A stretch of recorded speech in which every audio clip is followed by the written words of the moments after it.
So you are probably aware by now that Mikey Madison won the Best Actress Oscar for Honora, but if I'm on your FYP, I'm here to talk about the astrology as to why. Because everything is always reflected in the chart. So let's talk about some of the astrology around her winning the Oscar.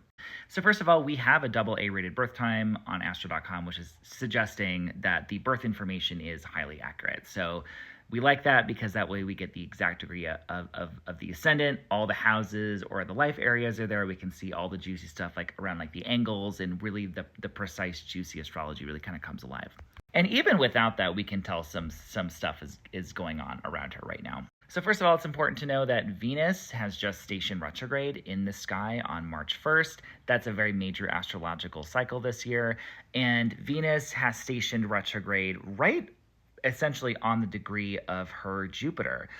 Both Jupiter and Venus in astrology are the benefics. They want to affirm and expand and give you presence, like as much as best as they can, essentially. And by the way, Venus retrograde, like I mentioned, generally, yes, a time of like reevaluating love and relationships and all these sort of Venus things.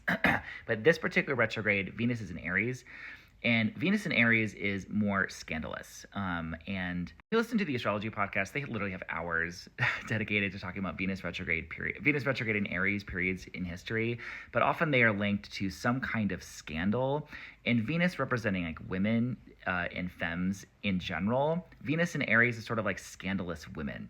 And in this film, the character Honora is a sex worker. She is, like her job is very looked down upon in modern society. It's not fully legal a lot of the time. And the character herself is very much like she's going after what she wants. It's very direct Venus and Aries energy. So kind of going back to her chart. So Venus retrograde right on her Jupiter.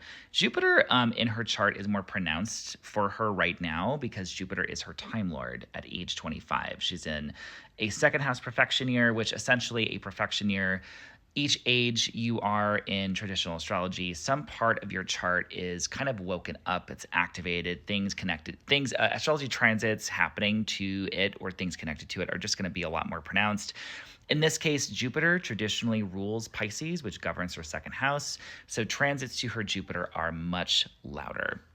Jupiter, in this case, rules her midheaven, which is like the highest point in your chart connected to life path and career, your professional reputation. And her midheaven actually falls in her 11th house, which is can often be connected to like accolades and awards, especially because there's this Jupiter expansion flavor to her 11th house. This precise moment of time of Venus retrograde being that main girl in the sky right now, stationing right on her natal Jupiter being about expansion and optimism